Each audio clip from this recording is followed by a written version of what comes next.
Alright, it's day 73. Okay, sa ato ang azola, gabi, chicken, and backyard. So, update na punta sa ato ang mga binuhi for day 73. Gapon sa ulan gapon. Still, buhi pa itong mga gapis, nagagmay din. Napa.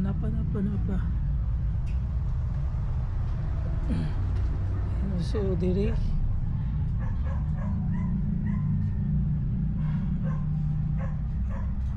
ba't itong duckweed ng spot napagit kedua, so they're still alive and let's proceed na pod kani dagan na pinagbahog pwede na paan ibahog na pod kani sa kabuok baga na pod ano paan oh see kapit na mapuno effective pang snack na pwede na pang snack. Ayan katong sa pikas ibalang walin ako ang tanan nga mga gapi para maisa ra sila diri. So nara ang dagko nasugod nag-breed ng gagmay. So indot ni diri nga set up kay okay ang oxygen nila diri. Dahag sagbot ang itong mga gagmay na paghapon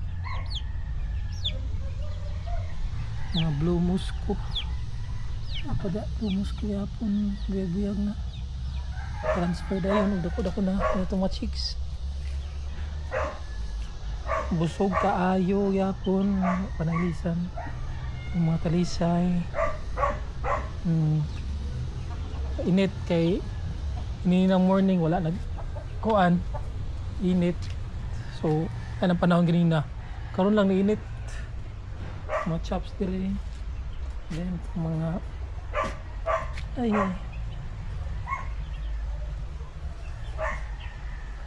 dire ang gibaw dire to gikan tong mga black na mga dagko dito to na mga pearlweed ito sila gikan and then ang gibutan ako dire is katong mga panda fries itong sa panda kaya wala tayo breeder wala na itong laki kay iambak katong kusukeng ulan atong mga kuano lumos ko nindot kay tan-awon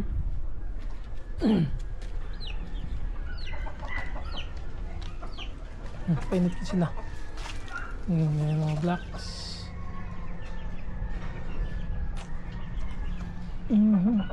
dire to gikantong na dito nga mga fries tulo ka buok to sila butang check sa ako na pa ba mga fries mga na yung mga fries wala na kayo fry nga nabilin buros ang mga panda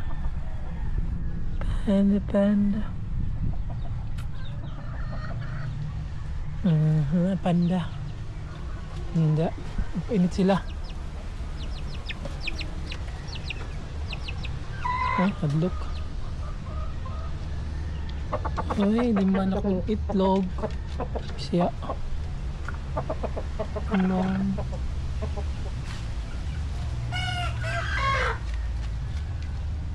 bukan na pulit na gisi siya pwede na kuhaan ibahog pero ang style na ko kuhan patay yung kalimot ko kuhan berry kalimot lubong talisay naan kay nag-init ginaan sila kay nag-init ang buyog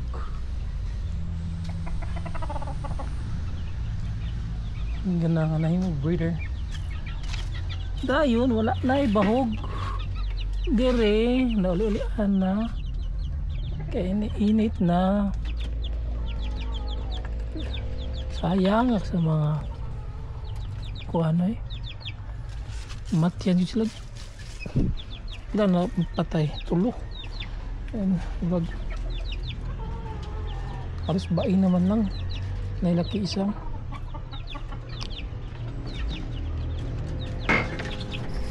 So that's it. Muna ang atong update for day 73. Ngayon, please ay. So if you have any suggestions, ideas, you can comment down below, and please do subscribe or like our channel para updated mo sa mga updates sa atong mga aqua plants, mga guppies. So see. Dahil kasi sila. So nga lang ako na kay para balag mapisik talsik ang mga kuan, ang mga ito ani ang aqua plants, basta maka-count sila og kuan kanang mosquito larvae.